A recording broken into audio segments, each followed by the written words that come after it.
उनके लिए बजाई जाए। भाई साहब, जब मैं 1994-95 में दिल्ली यूनिवर्सिटी का चुनाव लड़ी तो पूरे गांव में रुका पड़ गया कि वो जय भगवान की छोरी इलेक्शन में उठ रही है। ये कौन से इलेक्शन, वो कॉलेज के। और मेरी माँ बहुत नाराज थी, पिताजी और मेरे ताऊ जी कि हाँ ठीक है, लड़ना चाहिए अगर पार्टी लड़ा रही है तो। माँ कहती थी बिगाड़ोगे तुम लड़की को, देख लेना जूते घिस जाएंगे, ब्याह कौन करेगा। और यूं बता दूं, फिर तुम देख लेना, इस तरीके का पूरा ऐसे ऐसे डायलॉग बोलती थी। आज ये जो मंच पे मेरी तारीफ कर रहे हैं, तुम्हें नहीं पता कितनी डांट खा के आगे बढ़ी।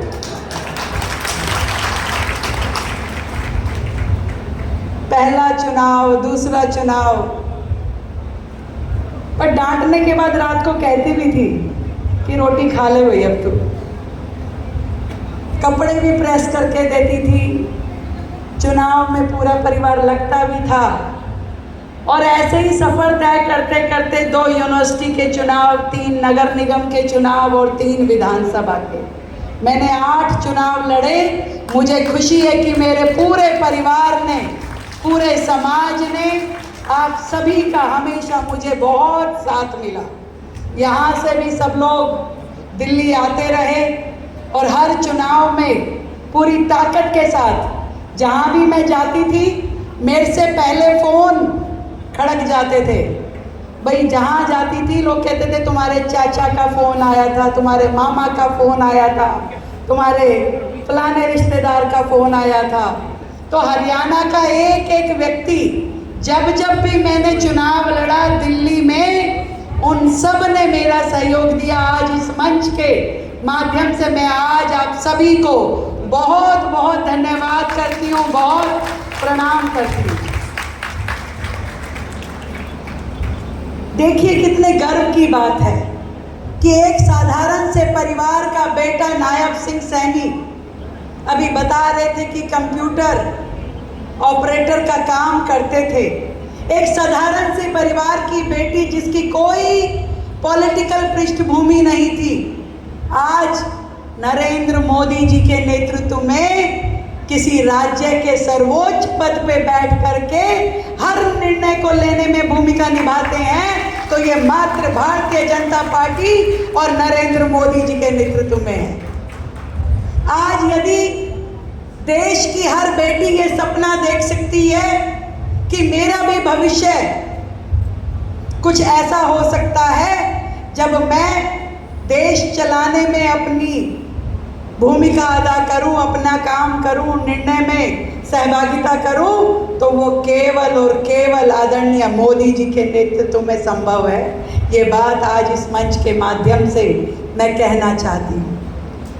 कभी संभव नहीं था, कभी किसी और पार्टी के इतिहास में। इंदिरा गांधी भी प्रधानमंत्री रही, पार्टी की अध्यक्ष रही, परंतु कभी अपने अलावा उन्होंने किसी और को बढ़ने नहीं दिया। आज साधारण व्यक्ति भी बड़े सपने देख सकता है, आगे बढ़ सकता है, काम कर सकता है। उसे पूरा मौका, पूरा मार्गदर्शन यदि कोई देता है तो वो मेरे भारतीय जनता पार्टी का नेतृत्व देता है। आज उस मंच के माध्यम से उन्हें प्रणाम करती हूं। आज तो गांव में हो रहा होगा भाई, वो मनीराम की पोती मुख्यमंत्री बन गई।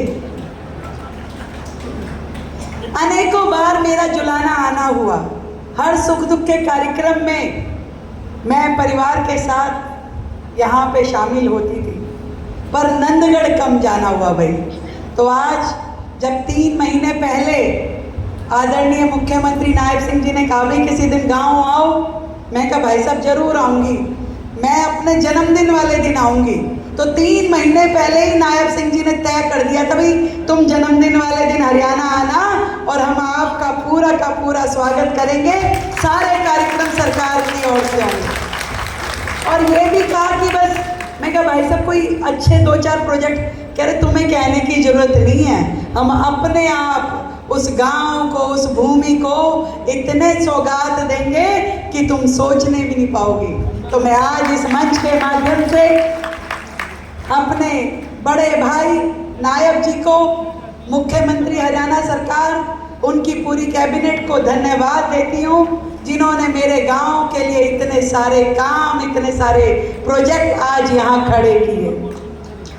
सावन के महीने में परिवार के बीच में आकर के बेटियां वैसे ही बड़ी खुश होती हैं, उनकी तो पो बहार होती है। और सुबह से जब से आई हूँ कुछ ना कुछ उपहार ही लिए जा रही हूँ। हमारे सभी भाई बहन जो आज यहाँ शामिल हैं, जिनसे मेरा मन का रिश्ता है, मैं आप सबके आशीर्वाद के लिए दिल की गहराई से बहुत धन्यवाद देती हूँ।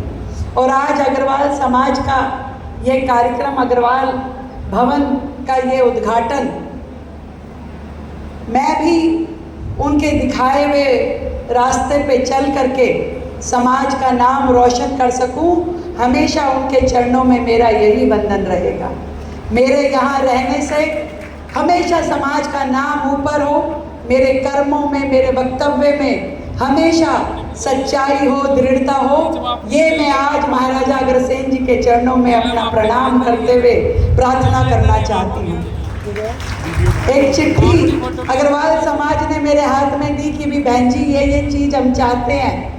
मेरे कहने से पहले ही भाई साहब ने सारी बातें मान ली, बताओ और क्या चाहिए।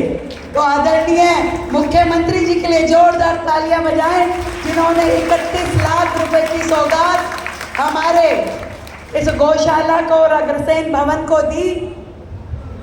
तो भाई आपकी तो पहले ही सारे इतनी सुन रहे हैं, मुख्यमंत्री जी तो कहने से पहले ही सुनते जा रहे हैं, मेरी अप्रोच की तो जरूरत ही नहीं है। तो मुझे बड़ी खुशी है। और ये भी कहना चाहती हूँ कि हरियाणा और दिल्ली और हरियाणा विकसित भारत की यात्रा में दोनों राज्यों की एक बहुत महत्वपूर्ण भूमिका है। और जो जिम्मेदारी आदरणीय नरेंद्र मोदी जी ने हमारी लगाई है, मिल करके हम इस जिम्मेवारी का निर्वहन करेंगे और क्षेत्र की जनता की सेवा करते हुए 24/7 ऐसे ही हंसते मुस्कुराते हुए काम करेंगे। ये विश्वास मैं आज हरियाणा की जनता को और दिल्ली की जनता को दिलाना चाहती हूँ कि ये भाई बहन की जोड़ी पूरे के पूरे, उस दिन एक बात कही थी भाई साहब मैंने कि धुआं सा उठा देंगे। हमारे दिल्ली वाले कहते हैं धुआं मत उठाओ, पॉल्यूशन होता है। पॉल्यूशन वाला धुआं नहीं, काम वाला धुआं जो मोदी जी कहते हैं। तो आज मिल करके फिर से अपने जन्मदिन के उपलक्ष्य में, जब आपका ढेर सारा आशीर्वाद और प्यार मुझे मिल रहा है, आपकी शुभकामनाएं, दिल्ली मेरी कर्म भूमि है और हरियाणा मेरी जन्म भूमि है। तो अपनी जन्म भूमि के लिए, अपनी कर्म भूमि के लिए जितना कर लूँ उतना कम है। बस ईश्वर से यही प्रार्थना करती हूँ। बहुत बहुत धन्यवाद। महाराजा अग्रसेन जी महाराज की धन्यवाद। माननीय मुख्यमंत्री दिल्ली श्रीमती रेखा गुप्ता।